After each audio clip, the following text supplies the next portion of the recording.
Hello and welcome to the F1 Rolling Start podcast. I'm James. I'm Ben. And here's where we go under the helmet and over the top as we discuss. You brought that back. It's so good. Look at you. As we discuss the Singapore Grand Prix.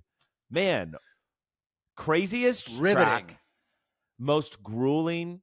Carlos Sainz puts a bicycle in a sauna and does 5 miles to prepare for this race. Nico Hülkenberg after the race was doing an interview and he showed his hands and they sweat so much that his hands were pruny.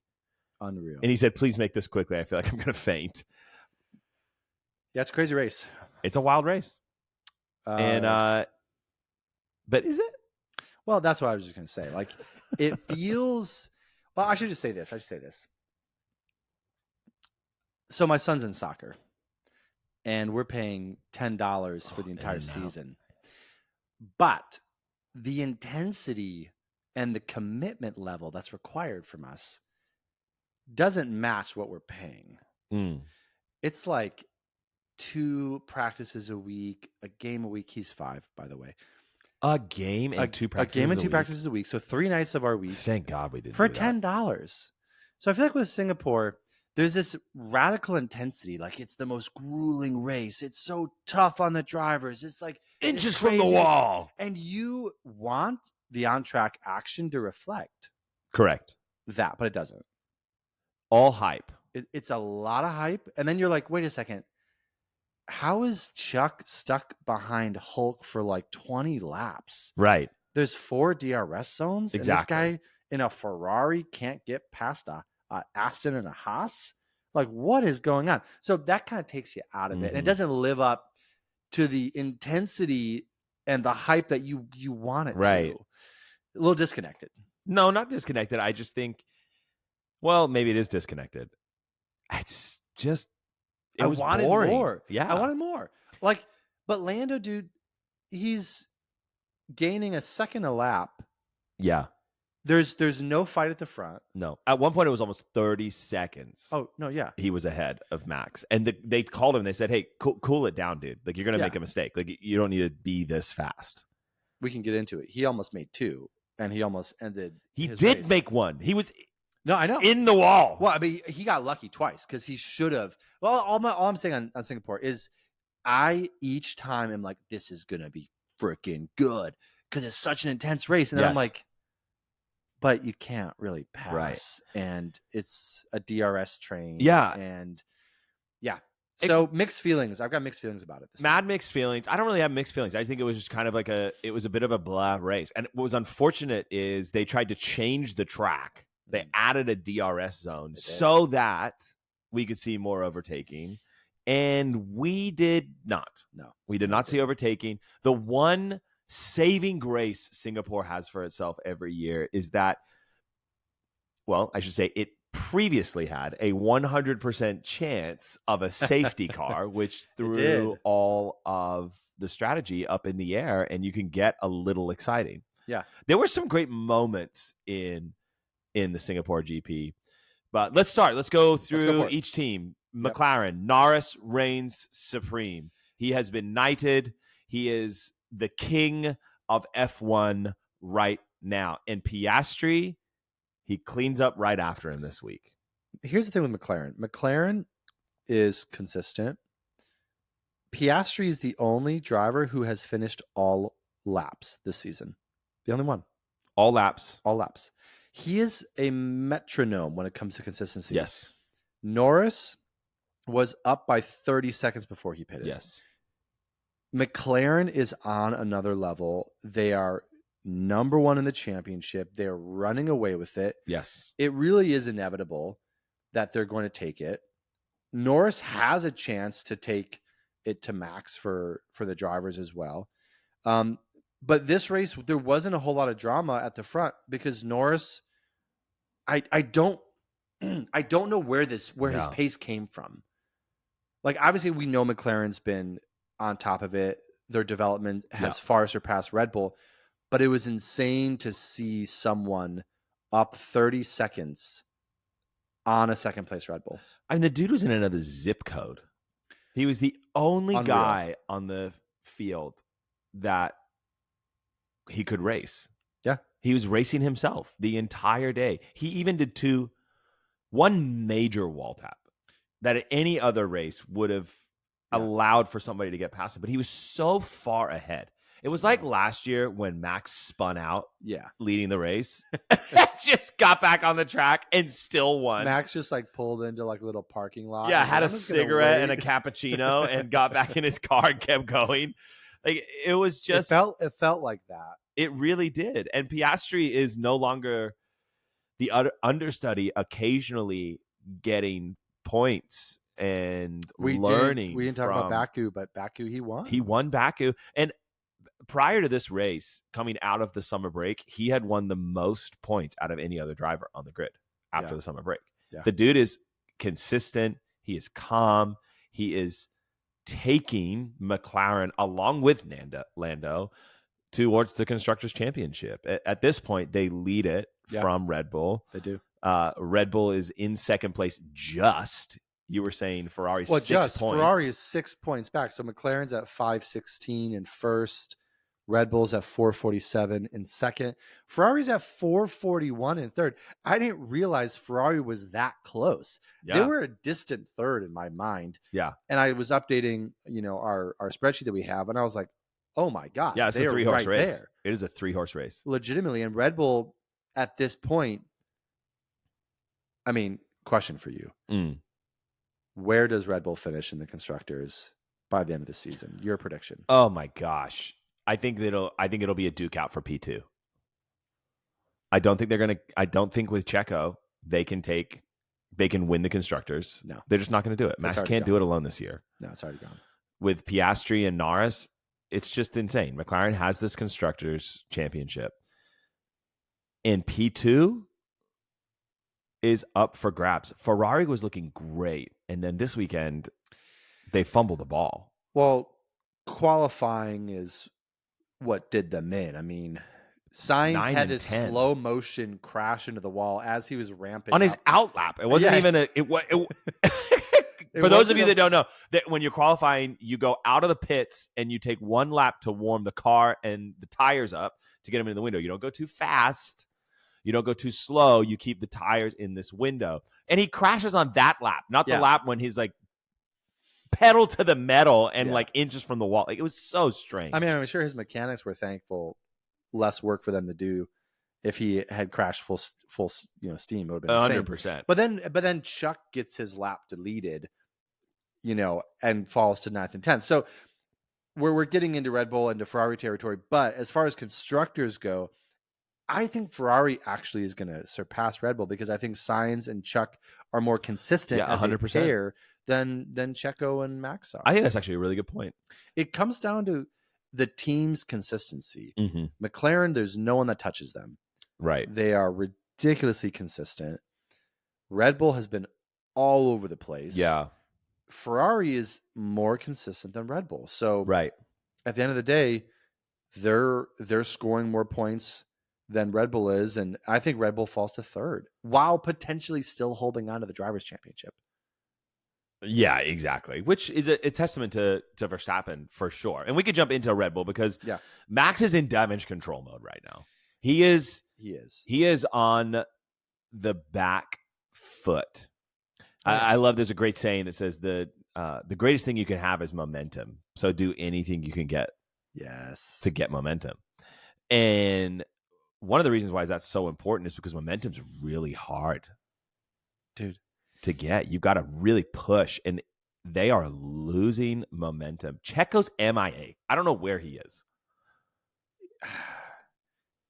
It's painful to see Checo be so far away from Max. Now, he was closer in Baku before he had that crash out in the last lap. Where it's like both him and Sainz were like, what happened? But Max has not won since Spain. That was 8 races ago. This is insane. That's crazy. So we talk about momentum. You talk about momentum. Max had it in spades at the beginning of the season. And then lost it. And even though he's finished on the podium 3 times in that span of 8 races, he still hasn't been close to number 1. Yeah. And even today, he was almost 20 seconds behind Lando in second place. He wasn't competing for first. And so he said himself it was a lonely race. Yeah. No, after the first stint, it was just lonely. He was in his own race. It was hauntingly like the last season before Mercedes and Red Bull got on the same pace. 2020, you would have Max in P2 and Lewis flying out front. Yep. And, Valtteri occasionally challenging Max, but mostly Max was just having his own race, either in second or third. And here we are again. We've got McLaren majorly out front. Yes. And you've got Max, again, driving the pants off of his car, but the car is not enough to take on what McLaren has. This is what has switched, because there were moments when the Red Bull was hard to drive, but because of who Max was, he was able to force a win. I think about Imola. Yep. He beats Lando by under a second at the finish. His car didn't deserve the win, but the skill of him as a driver warranted the win. We are not in that territory anymore. Yes. Max is not enough to make this car worthy of a win. It's just not going to happen. And so they're in uncharted territory. Well, because everyone took over. The car might be exactly the same. We don't know. They say it hasn't changed. It's gotten worse. That everyone else has been improving their cars. You can't say that they're not when you have a Williams with a brand new rookie driver, like qualifying unreal in P7 and P8. Both Williams scored last week in Baku. Incredible what is happening across the entire field right now, with the exception of Alpine and Kick. You're still holding on for that. I'm holding on. Point it's gonna happen for Kick. But Max in P2, that is damage control for Red Bull. What is Red Bull thinking right now? I think there's a lot happening in the Red Bull family, as they say. The stable of drivers, I think, is going through a lot right now. It doesn't feel like family right now at Red Bull, even though they use that language. Yeah, you've got 2 drivers who their history or their future is very much uncertain. Checo. Yep. And Danny Rick. Yep. You've got Max, whose future with the team, there's tons of speculation. Mm-hmm. Obviously, you've got the issue with him and his dad and Horner. You've got all the dynamics there. You've got Yuki, who is stable, I guess, in the team right now. Right. And then you got Liam Lawson, who's like, Yuki just kind of exists there. Yeah, he exists. And all these other folks have all this drama where it's just like, I don't know, this is my last race. And Yuki just gets kind of heated every once in a while. Yeah, it's just like, that's too much information. Leave me alone. But you've got all of these drivers who, is there any single one of them that you could say definitively, this is what the next 6 months holds for this driver? No. Or the next year? No. Like Checo? Even Verstappen now, because Verstappen, he finishes P2 today, which any other driver on the grid would be so pumped with that being their off day. Sure. But Max is not. No, of course not. Max says, if I'm going to do this, I'm going to win. Yes. If I can't win, then I won't be here. Dude. And so now all of a sudden, you've got the poster boy of this team. Oh, yeah. And rumors circulating. His daddy's not happy. Yos is not getting along. Helmet's not happy. Yos. Horn dogs all over the place. And it's instability city. And then you've got flipping Checo. Like, come on, buddy. Dude. You're about to get promoted to spectator if you keep this up. Like this, you're not only they're not gonna put you in the V carb. Dude, you're out. There's so much dysfunction. There's so much dysfunction and instability and uncertainty around Red Bull and around everyone associated with Red Bull right now. Yes. And we haven't even talked about all the folks. We have talked in other episodes. We don't have to go into it now about the non-driver correct team members who have said, hasta mañana. Yes. I'm leaving. 100% are massive parts of this team. And so Red Bull just feels just shaky ground right now and massive unpredictability. And people don't like unpredictability. No. People want to feel secure. We need to feel secure. So with Red Bull, I mean, it's really, I don't think they finish in second. I think they finish in third. Yeah. In the constructors. And they don't deserve to finish any higher. No. Not with the year they had, not with the instability they've brought on themselves. No one else's fault. It really is. How did we get here? Ben, do you remember the first 5, 6, 7 races? You know, how does any dominant culture or team end up peaking and falling? I think there's a lot of factors, but one of them, I think, is this sense that, oh, it's inevitable. We got this. Like, yeah. There's a certain kind of hubris or pride that is inherent. I think when you get to a point where like no one can touch you. That's interesting. And I think we see this, and this isn't new to Red Bull. This isn't unique to them. This is just human nature. This is human culture, human ecosystems.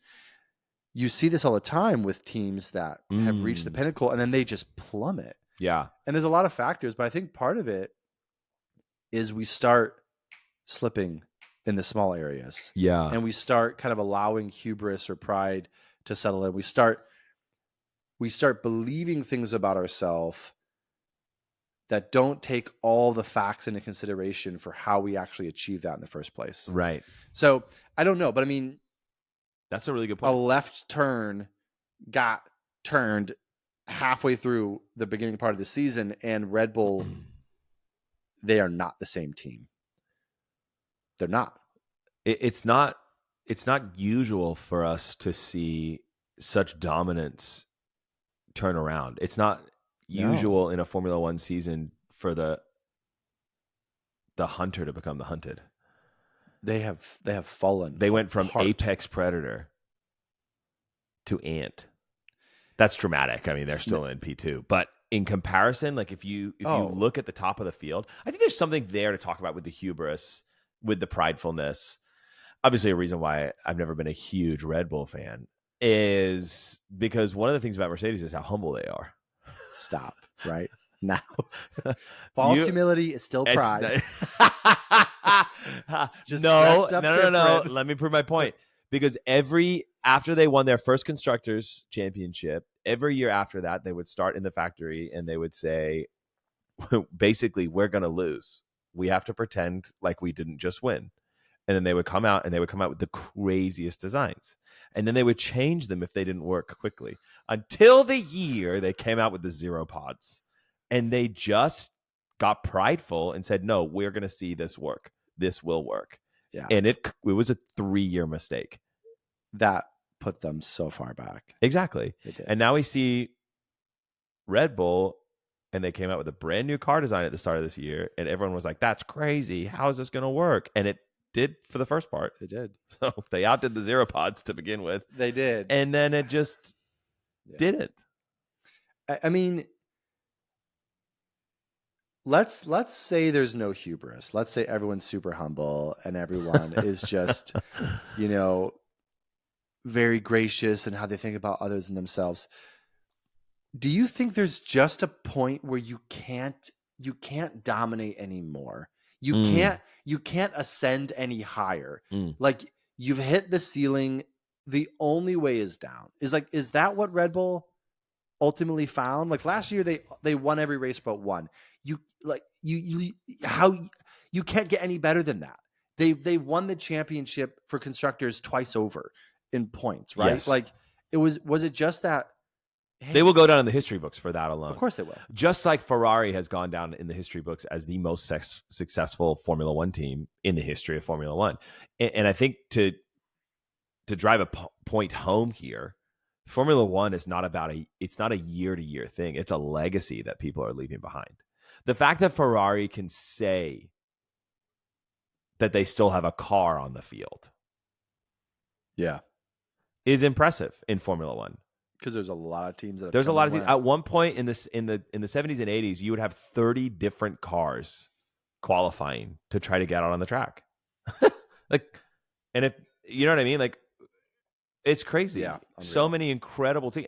I mean, we're talking about, rumors are still going around that Alpine, owned by Renault, which is an engine creator, is about to stop their whole engine department and pick up a Mercedes because it's that competitive and that technologically advanced.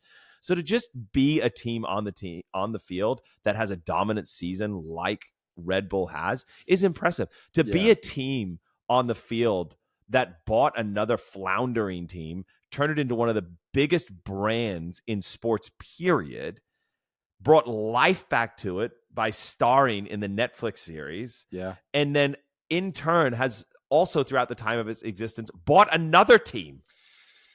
Yeah. As its feeder team. Like, they are the definition of hubris in this constructors. That's not going to change. I'm just saying, it's over. I think it is. I think the era of the dominance, it's done. And with it, I think we ultimately see Max shift. He knows who he is and he knows what he's capable of. So why would he settle for something that he can't dominate in? Right. 100%. A team that can't dominate. So yeah. Sobering though. It is sobering. And to talk about another team that no longer dominates, Mercedes. Wow. What a strategy flop. Yeah. Hamilton was done over dirty. He was third. He felt good about his qualifying for the first time. He was talking about I finally locked in qualifying. And then his team gives him some crap strategy that I was like, where is this coming from? A minute into it, he's like, what have we done? You've done me over with this strategy.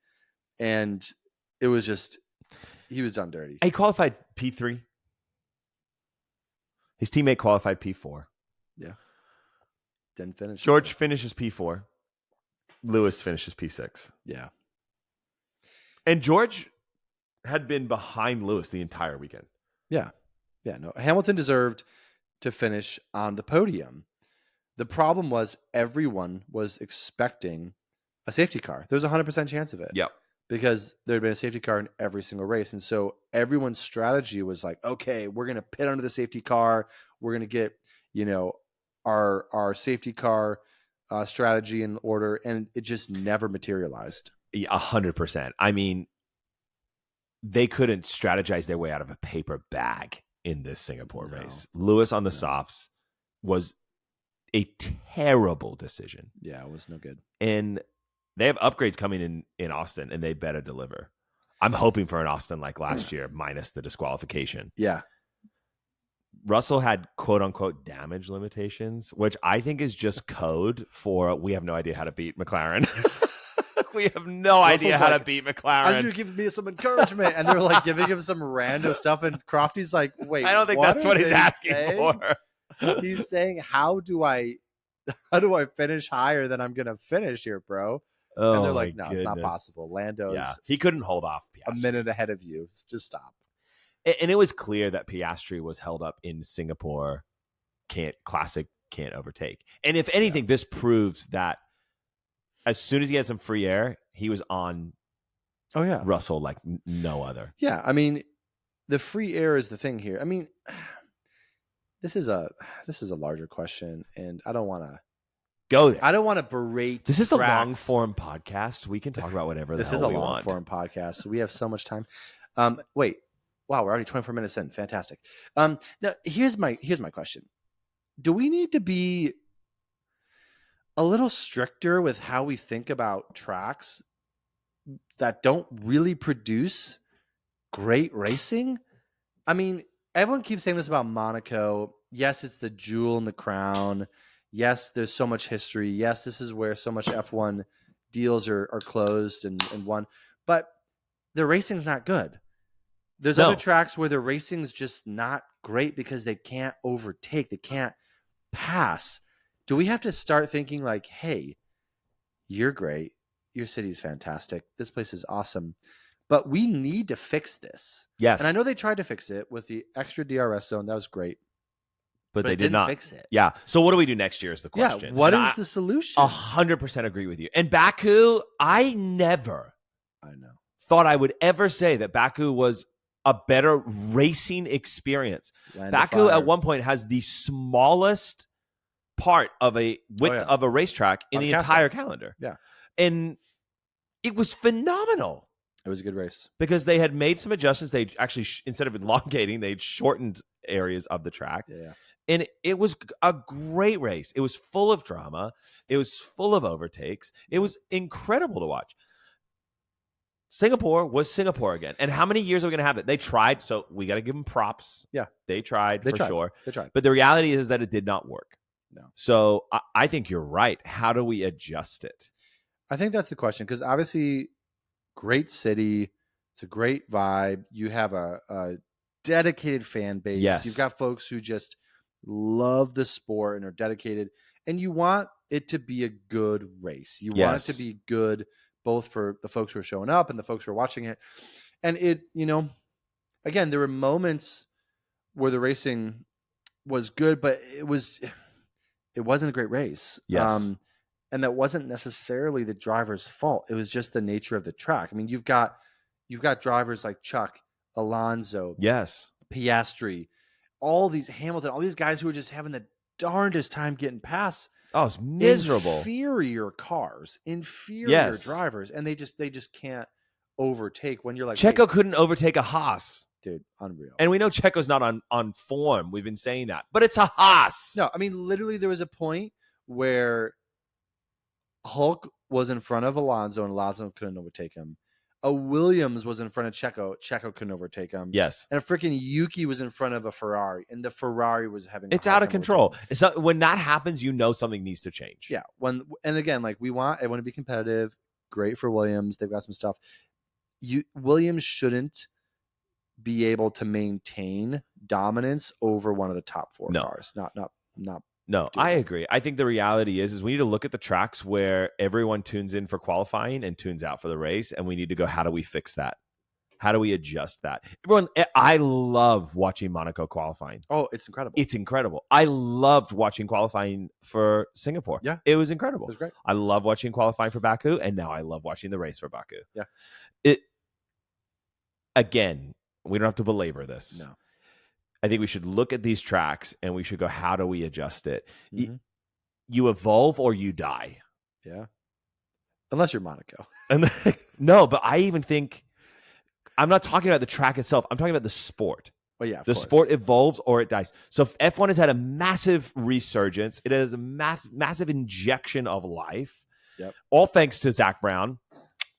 And what we see here is that alone won't maintain the momentum. You have to engage new watchers. You have to see what your audience does and does not like, and you have to adjust. And don't give me some crap line about how Monaco is such a jewel because it's classic. That track has changed over the years. Change it again. Yeah. Do a Joker lap. I've talked about it. I'm not going to talk about it again. No, we've talked about it. I'm going to die on that hill. Great idea, though. I'm going to die on that hill. Throw one into flipping Singapore. Yeah. They have tracks. You have parts that used to exist. Make people go through that part once or twice. Yeah. Within a race. You now have crazy strategy calls. That's so fun. That's great. I love that. Fantastic. But anyway, that's what we saw here. I don't even know how we got on that. But Russell, because Russell and anyway, he got hosed. So Merck, Hamilton obviously doesn't get a good strategy. He finishes way behind where he should have. P6. Russell finishes P4. P4. Probably what. And honestly, it's probably better than what they deserved this week. I think had Ferrari qualified well, I think they would have. There's no way. Ferrari's that engine is so fast. Yeah, and it's a fast track. Let's talk about Ferrari. Let's go there. Better, but still lacking is what I wrote. Yeah, I mean, again, they qualified 9th and 10th, but that wasn't indicative of the actual pace of the car. Sainz crashes, Chuck gets his lap deleted. But then they finished 5th and 7th. They had the pace. They had the pace. They really did. The car had the pace. They got stuck behind some of the midfield. If they had actually qualified at the pace, I think they would have been on the podium. At least Chuck would have. Potentially Sainz. I agree. And so it was a bummer to see them suffer because of qualifying, but it also underscores the importance of qualifying. Yes. Especially at a track like Singapore. If you don't qualify well, you're going to pay for it. And they did. And even though, Chuck makes up 4 places, Sainz makes up 3, at the end of the day, it still wasn't where they deserved to be. No, not at all. I mean, Leclerc's best moment was when he got stuck behind Alonso. A Ferrari should never be stuck behind an Aston Martin in this season. They should, at that point, just park their car in the garage and call it a day. I mean, Sainz was clawing his way to P7. I thought he was in a slasher movie. Yeah. He was so aggressive. Yeah. And they have that kind of that driver's lineup that could really take the battle to Red Bull. And I think they fumbled the ball. I think holistically they got more points than Checo and Max combined, or maybe right around there. So I don't think they took a massive chunk out of the Constructors' Championship. It's just the prancing horses need to take a little bit more time to figure out what is stopping them from always being where their car deserves it. It's like the opposite thing that Red Bull has right now. Yeah. Yeah, no, it really is. I mean, Ferrari, when I think about like consistency, McLaren's still number 1 as far as a pairing that's really consistent. I would probably put Ferrari close, if not second, as far as consistency. Like Chuck and Sainz I would too. Are definitely consistent. I would say they're more consistent than Mercedes and Red Bull as far as a pairing goes. I agree. But at the same time, it's like in this particular weekend, they both were consistent in that like their qualifying sucked and therefore their race, wasn't great either. And so like they both, synced up on that one. Which is unfortunate because usually they're quite good. And so I think if Ferrari is going to finish, well, here's a crazy thing. Winning the Constructors isn't out of the mathematical equation for them. For Ferrari? It's not. But I think McLaren's too good for them to do it. And I think Norris and Piastri are a better pairing than Chuck and absolutely Carlos. But if Ferrari just kind of, gets these stupid mistakes out of the way, there could be an actual conversation for them just getting past Red Bull. They're only a couple points behind. And now it's like, okay, you've got some races left. Are you going to try to take it to McLaren? Not only that, I mean, you got to think back to last year. Where did they end? They were in 3rd. Pretty good trajectory. Yeah. Finished 3rd in 2022. You finished 2nd in 2023. That should make Hamilton feel a little bit better. Sorry, I got those years mixed up. That should make Hamilton feel better. They're trending to finish probably P2 if they keep this up. I guarantee you they will finish P2. If Checo does not, I don't see Checo making a massive U-turn from mediocrity or below average performance to in the top 5 every week. There's no way. And that's actually what they would need is for him to finish P3 or P4 or P5 every single week. Yeah, that's not going to happen. And that's not going to happen. He's not even going to win a race. No, I mean, his races were the street tracks. And unfortunately, last week, it was unfortunate he crashed out because he sacrificed all those points. But this week, he was in 10th place. So his tracks where he was supposed to be good at, he's not. He scored 1 point between the 2 races. Yeah. Yeah, you're not going to hold on to P2 like that. No way. Okay, so before we leave Mercedes, before we leave Ferrari and jump into Aston Martin, I do want to talk about something that happened this weekend. Go. So leading into this weekend, there are a few different things that were dramatic. We'll touch on the Danny Rick stuff later. Yeah. And also, your boy got a little slap on the wrist.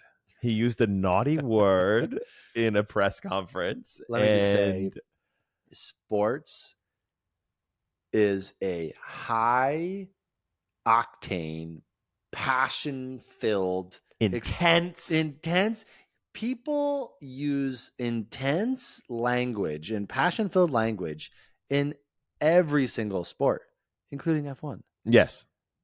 So that's what I'm going to say, but continue. He used a naughty word in a press conference, and he got a slap on the wrist from the FIA, except it's not the slap on the wrist that everybody else gets, which is either, hey, don't do that, or here's a fine, or you need to, I don't even know what the other things are. He gets community service to make an example. Yeah, exactly. What are you going to do? What are you going to do? Let me pick up these gold flakes off of the street in Monaco. Let me clean Bezos' yacht as community service. Yeah. And it's a bit of a joke. He then basically trolls the FIA in the FIA required press conference, gives one word, very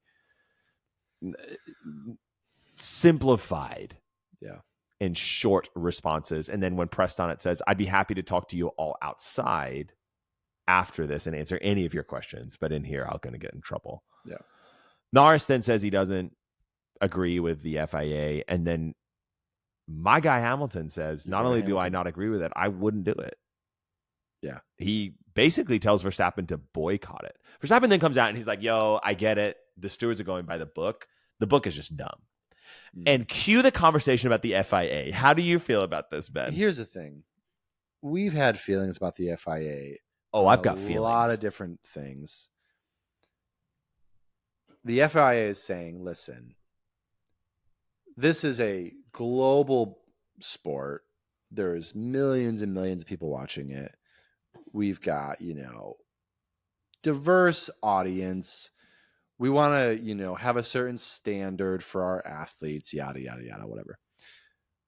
But then goes to broadcast what they pick and choose what they broadcast. 100%. So when a driver is in a heated moment and they use language, it's always bleeped out. But there's a choice to broadcast that moment. You Correct. don't have to broadcast that moment. You don't have to mic them up in the first place. You don't have to mic them up. Like if they go to the cool room after every single time, and they expect these drivers who just like today, they hopped out of a car. It's flipping 90 degrees and 55% humidity. Get out of town if you don't think these guys' brain isn't operating properly. They just ran on pure adrenaline for 2 hours without a single break. There was no safety car, no VSC, not even a yellow flag. Yeah. And you think that they're going to be able to control what they say? No, it's ridiculous. And you think about this, there's no other sport where every single athlete is mic'd up 100% of the time. That's so true. There's no other sport that does that. And we can still enjoy the sport. Now, here's the thing. I love hearing the radio. It's fantastic. It's awesome. But it's very selfish of us as an audience to want that level of access. Right. Well, and have high expectations that there's not occasionally going to be a slip up. Dude, if you and I were driving in those cars, there'd be moments where it would just be strings of expletives. It would just like... It would be me screaming the entire time. So, I mean, the fact that these guys are able to like use language that's like not just cuss words the entire time is very commendable. So here's the thing. FIA is like, we got kids watching. We don't want, our guys to be saying all this language. It's like, you got to first realize this is sports. It's bleeped out. So what's the problem? I guess the press conference, theoretically, when it's live, they may not have had the time. When I watched it, it was a replay and it had been beeped out. And I don't think they have, that. And there's moments where like, a driver live in an interview will use a cuss word and Crofty will always be like, I'm sorry if you heard some language you didn't appreciate, but it's just like, what's the problem? And I think the word he described, obviously he used the F word, which is, an expletive that many people don't like. And I get that. Of course. But it is common, and it also wasn't used against anybody. It wasn't used towards anybody. Matter of fact, it was self-deprecating towards his own car. Yeah. So whether you agree with the word or not, I think the heart of it was a person who was asked a question, and it's clearly a word that he uses often. Yeah. That's, whatever. And he uses it, and then they reprimand him with community service. It makes no sense. And you just know that they're doing it because it's Max. Yeah. And he's one of the biggest faces, if not the biggest right now. They're trying to prove a point. I think you mentioned that. I mean, I think too, it'd be one thing if language is directed in a derogatory way towards someone else, right? obviously that's where you can step in and say, hey, listen, we don't allow our athletes to use language in a derogatory sense towards other drivers or in a hostile sense. Obviously, like those are standards that you're able to uphold. But yeah, when it's being those are standards that I would uphold. And if that's what it was, then I would be against it. Yeah, but I don't like that word. I don't use that word. Yeah. I don't actively speak it. So that's a choice that I've made. Of course. Yeah. What he does is on him. It's on him. That wasn't the end of the drama around the language, though. The FIA president makes a comment when he's getting an interview around this language use and says, well, our drivers aren't rappers. Cue Lewis Hamilton, then says, why? Because rappers are black and only black people cuss. It's just the fact that the little hate feud between Muhammad and Lewis is so hilarious. Whenever like Muhammad goes to shake Lewis's hands, Lewis is just so passive aggressive and just completely like pretends that he does not exist. Dude, I mean, he must loathe Muhammad. It was the wrong thing for the FIA president to say on so many levels. This isn't the first time. I feel like he just exchanges one foot for another in his mouth. Yeah, there's been challenges with his leadership of the FIA and things he's said in the past. I don't know why this came up. I don't know why this is an issue. It's sports. It's at the highest level. The stakes are incredibly high. Yep. These guys have given their lives, every ounce of their being, every breath that they breathe to this. So this is just, the stakes are that high and they're going to elicit intense emotions and intense language. So bleep it out or don't broadcast it. 100%. We're aligned on that. Okay, Aston Martin. Alonso fights, Stroll flounders. So Alonso comes home in P8, gets some points that honestly the car did not deserve. No. Fought hard, delivered points. Alonso's such a wily fox. And this is what Crofty always says. He's so freaking hard to get past. Even when he's got a slow car. That guy, he's incredible. His mind is insane. This year, he's too good for Aston. Yeah. When you see like people together and you're like, yeah, you're too good for him. And that's actually interesting because there are a few teams on the grid. Like you look at Albon and I never think you're too good for Williams. No. I think you're good. Yeah, but I don't think I never think you're too good for Williams. Yeah, no. Like Alonso is one of those guys where you're like, you're a world champion and it's unfortunate that Aston's just not providing the car that you need this year. If he's too good for Williams, is Lance Stroll good enough for Williams? You mean Aston? I mean Aston. Is Lance? So if Alonso is too good for Aston Martin, is Lance Stroll not good enough for Aston Martin? Well, I would say Lance Stroll is not good enough for all teams on the grid. I think he shouldn't be in F1, but alas, he is. No, I mean, I think Lance has 24 points, less than half of what Alonso has.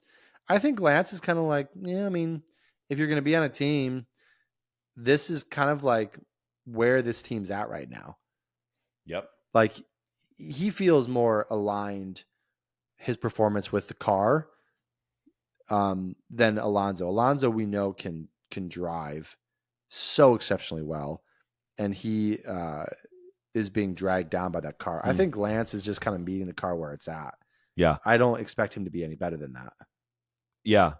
I mean, here's the thing. I think Alonso continues to shine. Aston continues to struggle. Yes. And they're scrapping and scraping for points.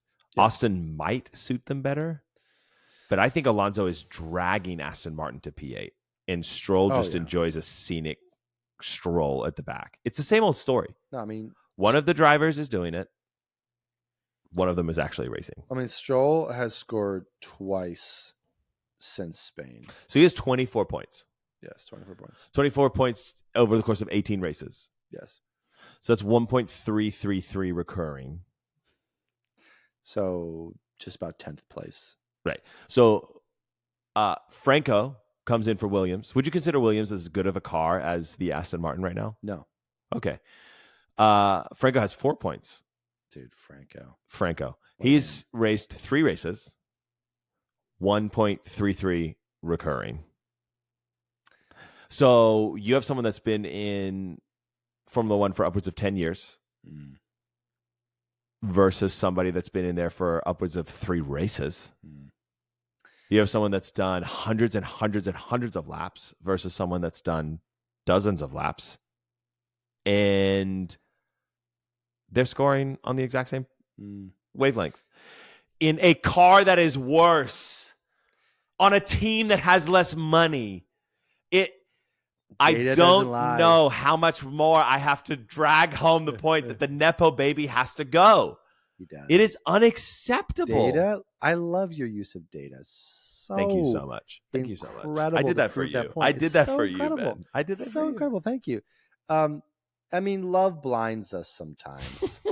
So, I mean, and Lawrence has got his rose-colored glasses. I don't fault. No, Lawrence. we would have the same thing as fathers. 100%. Like, I have spent my life's fortune, part of my life's fortune, I guess, and all of my energy to do this thing with my son.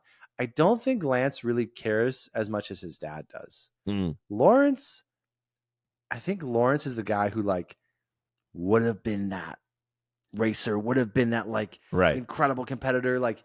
I think he's deeply passionate about F1. Obviously, 100%. This is his life's work. He is one of those owners who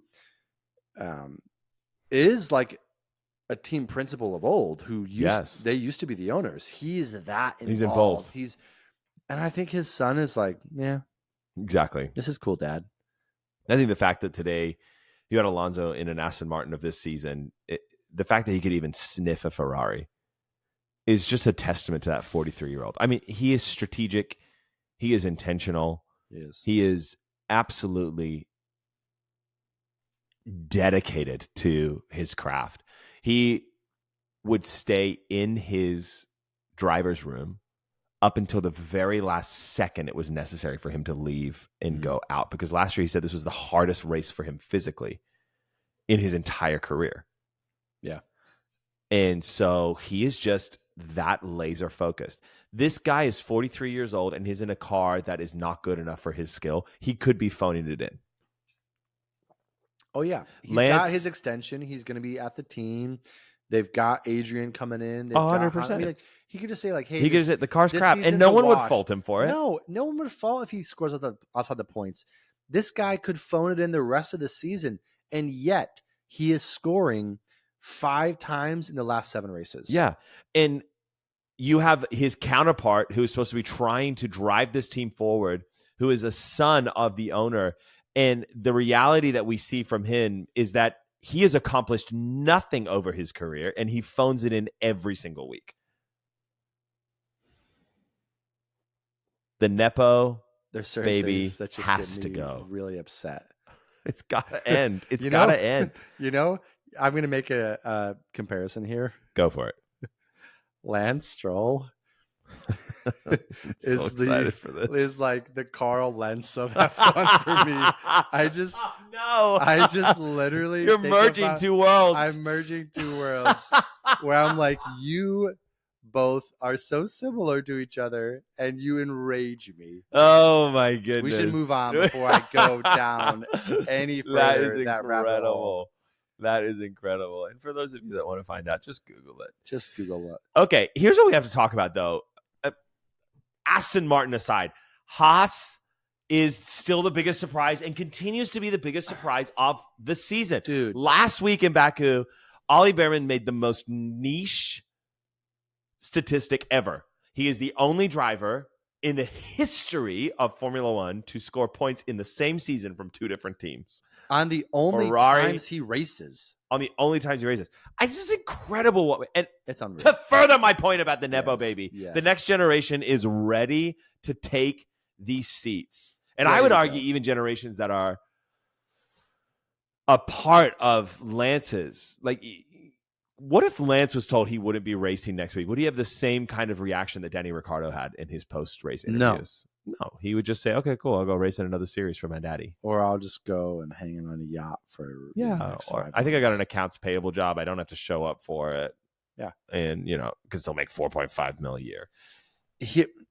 Here's the thing. Haas, right now, they are in 7th with 31 points. They are 3 points back from Visa Cash App.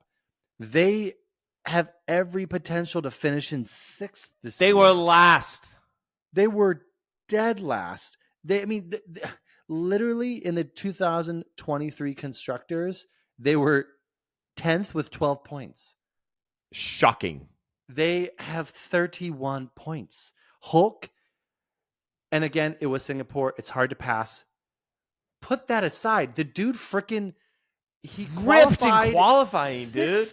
It was incredible. It was Hulk and it was Oscar Piastri on the same freaking, Hulk. It was put amazing. On a clinic. He held his own. Held his own until the very end. Scored points. Crucial points. Everything. If you are Williams, Haas, Visa Cash App, or Alpine, you are scrapping for the crumbs. No, Kick is not going to score any points this year or next year, or probably the year after that. So you're going to owe me money subsequently for 2 years straight. Just pay me ahead of time. Oh my God. But these 4 teams are fighting over 1 or 2 points. Yes, 100%. So it means everything. He beat a Red Bull. Dude. Hulk, and we said this before, I'll briefly say it again. Signed that contract too soon. 100%. Should have waited. But I don't know if you have said that, but I 100% agree. Literally, he should have waited because that dude has been on a freaking He's got the Midas touch, dude. It is insane. It was incredible to see. Obviously, Mag didn't do so well. No, he DNF'd. He had a puncture, clipped the wall, ruined his whole race. It happens. But Hulk is on another level right now, and it was incredible just to see him do his thing. And consistently listen, you can leave and come back. Yeah. It is possible. He's done it once before. You can come back and perform at a really high level. Yeah. And he's performed at a really high level, and he's taken this. Literally, the commentators today were talking about the difference between a Haas and a Ferrari. They're like, listen, Haas compared to Ferrari's got 1,000 plus employees, maybe more than that. Haas has 280. Gosh. They have 200. That is crazy. And 80 employees. And they are freaking taking it. They're ripping to these dude. Big teams. It's incredible. So, they make me proud. They're the only American team. We've got Texas coming up. Hopefully they can, come on. It's America's race, baby. They can get some good. Did you wear your American flag hat for Texas next time? Oh, this one? Yeah. Oh, it's on this side, so you can't really see it, but I'm sure I will. Maybe we should get some. Ooh, you've got cowboy boots. I'm sure you got a cowboy hat. I do. We'll get an American flag up in here for Austin. As long as Lawrence Barretto doesn't wear cowboy boots with skinny jeans tucked into them again. Yeah, no. My guy. Some of these Europeans need I think I literally sent him an Instagram message. I was like, dude, you can't do that again. It's not a look. So Hulkenberg defended against Red Bull like his life depended on it. Well, yeah. And I think because for Haas, those 2 points are life. You're talking about a team. The reason why Ferrari has 1,000 plus employees is because they are a multi-billion-dollar company. Yeah. The reason why Haas has 280 is because their owner manufactures parts and is a NASCAR enthusiast. That's where their money goes, not into F1. No. They got into it. They almost got out of it. Yeah. And now this is absolutely crazy. I'm so excited. I want them to finish as high as they can. You get more money, the higher up you finish. They need it, God knows, to try to build out some of their infrastructure, maybe hire a few more people. But yeah, they're please hire some more people. Please hire some more people. Magnussen hit some more walls. I just think, honestly, he's building his resume because he's out of F1 next year. I think he's building his resume for a demolition derby. I just think he's just going to show how well he can damage cars. He's like, I would drive monster trucks. Williams. Albon's car dies. Colapinto closes. Dude, in P11. Franco, the worst position in Formula One. Yeah, P11 is the but worst. still, I'm so pumped on Franco. No, Franco. Do you remember when Logan Sargent was with Williams? Who's that? I was just thinking, I was like, dude, this guy Franco has come in and it's a different team. Ripped. Why didn't you make this decision last season, James? What are you doing? Imagine, I don't know, if a team, Aston Martin, would do something similar. Red Bull. Where it would be like, wait, oh my God, it's possible for us to actually have two competitive drivers that are at the same level? Franco's freaking taking it to Albon. Taking it to Albon. That's what you want. 100%. You don't want someone who's in 22nd place. He outdrove half the grid. This is the dude's third race, and he outdrove half of the grid. And this guy doesn't have a seat next year. No, not yet.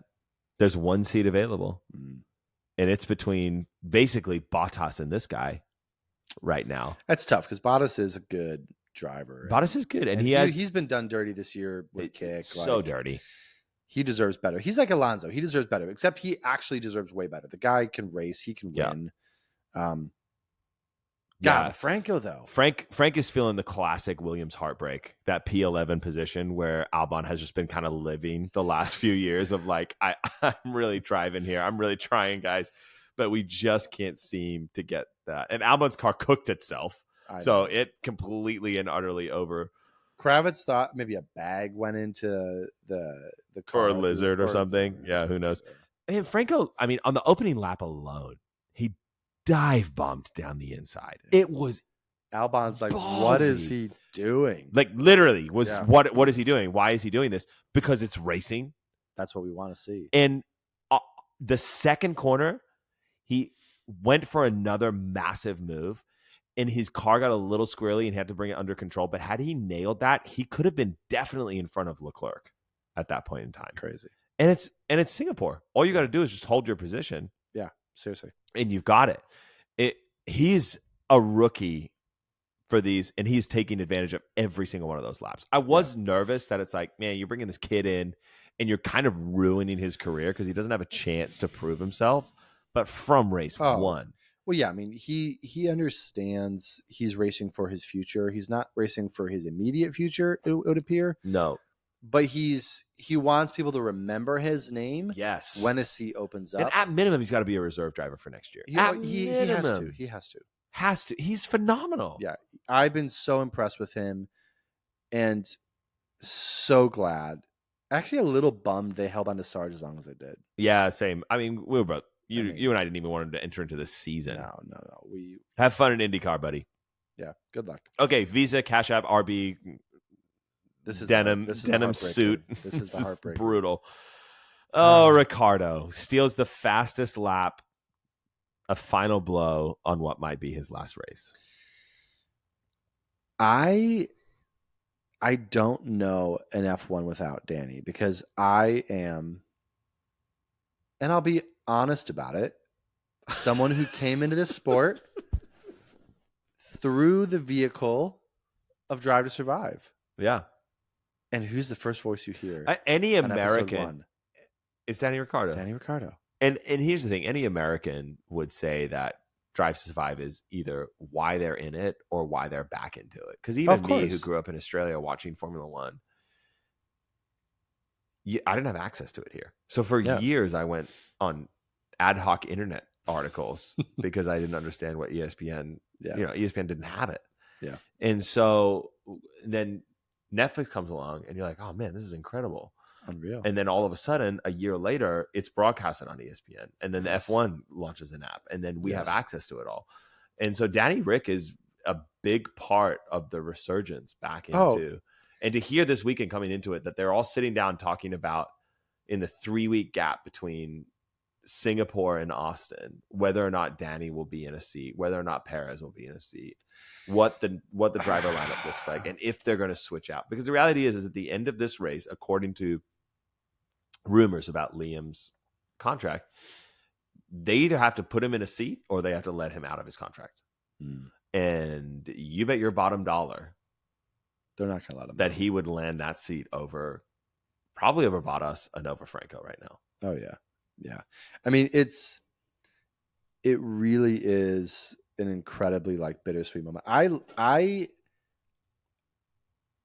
was feeling quite emotional thinking about this driver, this face of F1, Danny, just not being part of the sport ever again. Yeah. And like, it's one of those moments where like you attach yourself to it in a lot of ways too. Yeah. His story is really compelling. He's in Red Bull. He's winning races. He's this incredible driver. Yeah. He ends up as a teammate to Max. Max is charging and he runs away from a fight. Or in his own words, he kind of wants to be his own person. He goes to Renault. It doesn't work out. He ends up leaving to McLaren. Yeah. Just as it starts kind of producing some results at Renault. And McLaren, I think McLaren was the death nail. Renault, he started to actually see a couple promising results. He started getting some good. Right. McLaren was when he just went couldn't figure it subterranean. out. He couldn't figure out Yeah. the car. 100%. And he had like one or two decent results with the team the entire time he was there. And that's really what just kind of like just did him in. And so he comes back into the Red Bull family and you're hoping for redemption. Yeah. You're hoping for an opportunity for this guy to redeem himself. You know he's got it. And now it may all end. It may all end. In flames. Yeah.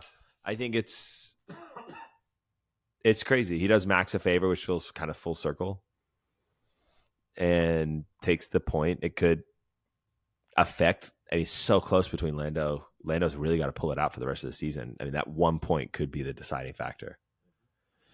And so, he does a one last hurrah because he was already in 18th place. I mean, the car is trash. Yeah, even Yuki qualified well, but he ended in P12. It wasn't a good race. Their car couldn't hold any position today. And I think for me, it was watching his interview in Parc Ferme. Number one, Lawrence Barretto nailed the post. I mean, what a good question. He went for the jugular. He knew exactly what to ask.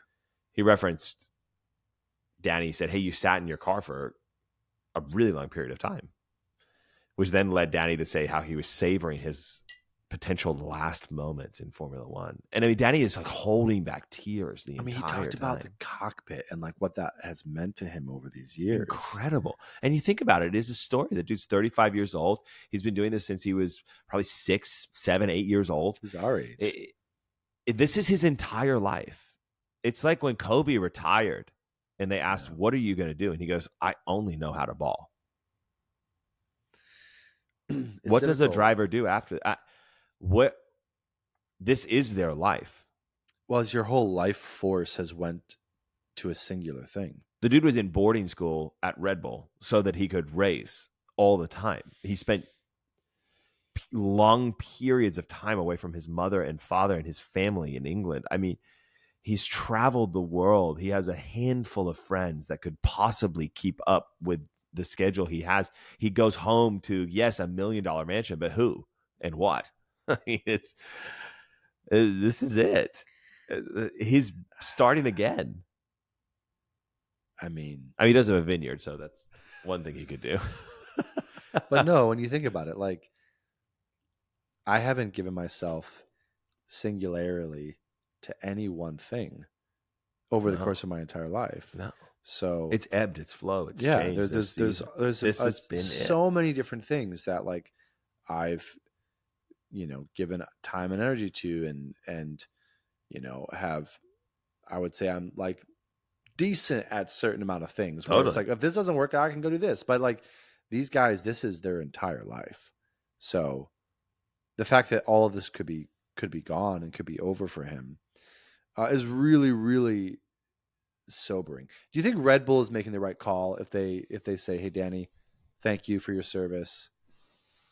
Liam's in your seat"? Is that the right call for someone who? That's a good question. I don't know. Liam was good. Was he better than Danny? Yuki still beat Liam. Exactly. I don't know, because Danny has only ever really done well when the car does well. He's never really been a driver that's taken a crappy car and done well with it, which is a fault. I'm not saying that's a thing on the car. I'm saying I mean, look at Max. He's taken a car that's not good. Yeah. You look at Checo. He's taken a car that's not good, and he hasn't been able to do much with it. And so there's an aspect there, but I don't know if Liam is the answer to that. I don't know if their F2 or their F3 up and coming crop of drivers is the answer to that. It's hard to say. I don't love the idea of taking somebody out of their last season in the last 6 races, because what's Liam realistically going to do for like Visa Cash App RB? Nothing. You're doing it so that you can retain him in 2025, in which he might be able to do something.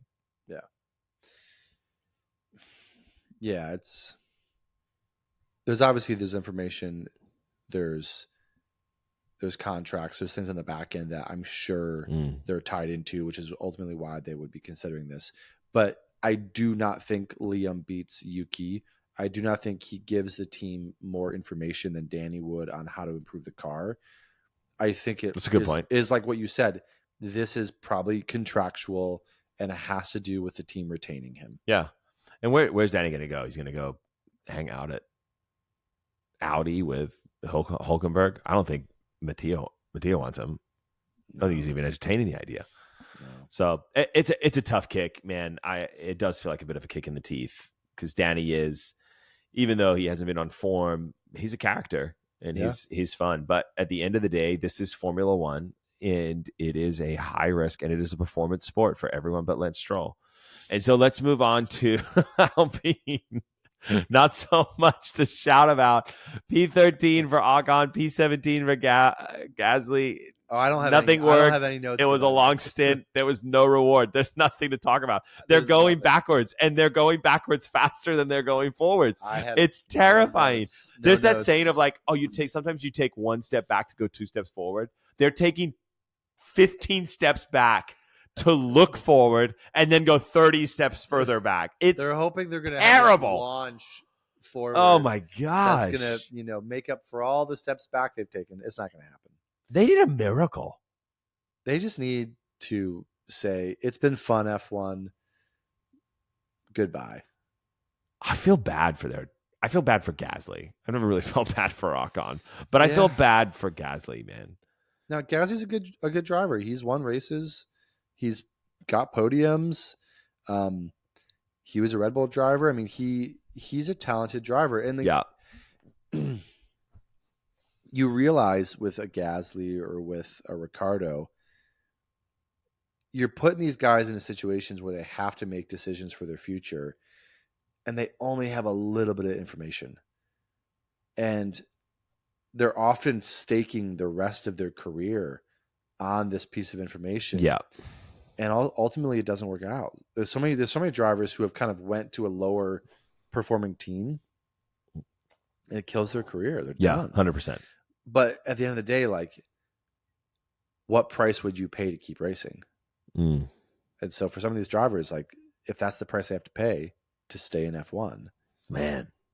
But then you're racing for 14th, 15th, 16th. Yeah. For years. It's a hard day. Oh, or Bottas. The dude is so much better than where he's had to race. I mean, the last 3 races, he finished 16th in all 3. I mean, that guy wins races, and he's out there being like, this is what I'm doing now? Yeah, he's a great racer in the history of Formula One. Yeah. A great racer. Same thing with, again, with Gasly. Ocon, I mean, yeah. Ocon's Ocon. But yeah, these guys deserve a good car, and it's unfortunate to see drivers who are stuck with the team that just can't give that to them. Yeah. Which leads us to Kick. Man, a hard grind. You know what Kick is like? Kick is like the kid in your class that no one wants to hang out with. You know? And then you go to PE, and they're the ones that like walk up to the rope to try to climb it, and they barely even can pull themselves up. Or they're running around and they trip. Now I'm describing my childhood. Bottas finishes in P16. His brakes are overheating. Yeah. Guan Yu Zhou's in P15, just happy to beat Bottas for once. Yes. I mean, it's crazy. Bottas is overheating like his car's from 2001. And I mean, it's just wild. When you're part of Kick, your like standard for what a good day is at the racetrack really has to be very low. Yeah. It's like, my oldest son's in a new sport. Yes. And our standard for like what a good day is pretty low. It's like, hey, did you have fun? Did you make a new friend? Did you learn something today? Like, that's what the standard is, because all the other kids are way better at him than this sport. And so for Bottas, it's like, hey, am I still racing an F1? Yeah. Am I going to travel around the world? But is that enough for him? Well, of course not. But these guys, they've been doing this. He got a crap hand this season. And the hand was Kick Sauber's car. Yeah. Sauber needs to figure it out. I mean, right now, they are the equivalent of participation trophies. Hey, you showed up to the race. Yeah. You spent tens of thousands of hundreds of thousands of dollars to drag your team all the way around the world. Yeah. You're here. Good. Here's a trophy. Like that. Yeah. Like, here's a high five. Like, a high five. You're the last one. All that we talk about them is who they're hiring. Yeah. Never what they're doing, because they're not doing anything. Yeah. I'm from a city that's familiar with defeat. And so I hope no one from Cleveland listens to this podcast, because my brother, the way you describe Cleveland is so depressing. Cleveland's a great place, but we are Phil, I'm praying for you, brother. I'm praying for you. We are familiar with defeat. And so I understand, closely acquainted with pain. The shoes that Bottas has got to walk in. And, it's not great, but the victory is so much sweeter. 100%. Get there. So, well, that wraps up our Singapore GP, and those are all the teams and how they did. And it was wild. And I think the only reason why it was wild is because right now we have a championship battle on our hands, both for the constructors and for the drivers, which is great, which is what we desire. That's what we wanted. Going into Austin, we know that Austin is going to be an absolutely phenomenal weekend. Number one, because it's in America. And everything in America is better. Okay. Pretty sure it's an incredible track made up of the best tracks. Every other track in the world is made after it, even though it came after every other track. It does move a lot. It does shift a lot. We're constantly like, wait a second. This track's like 2 feet higher than it used to be last year. Every year. But it is one of the most incredible racetracks out there. Country. It is in Texas, where barbecue flows like milk and honey, and it is in a place where the people are larger than the track itself. And we absolutely love America. We do. And we love the Austin GP. So we can't wait to tune in for it. We have a few teams, including my very own Mercedes, that are bringing some intense upgrades to this. Hopefully Red Bull can pull their finger out of their Yankee Doodle and they can get to going again. But what are your predictions, Ben? I'm gonna say Lando.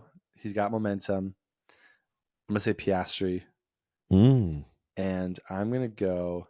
Yeah, safe route. You've gone so safe. I was gonna say Hammy, but I just hear the word Russell. Well, yeah. Well, God, Russell's been there to clear up all season. I mean, he got third in Baku, and you should just at the podium was like this. How am I here? Wait a second. Literally, Lando and Leclerc were like, "Wait, what are you doing here?" Yeah. Okay. My podium is this: Piastri P1. I'm gonna go Hamilton P2 and Norris P3. There it is.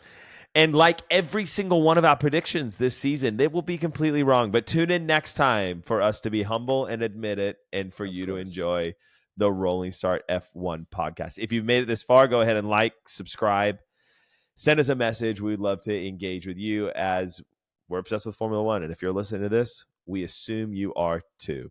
We will hear from ourselves as you listen to us in regards to the Formula One race in Austin. Have a good one, guys. Thanks, folks.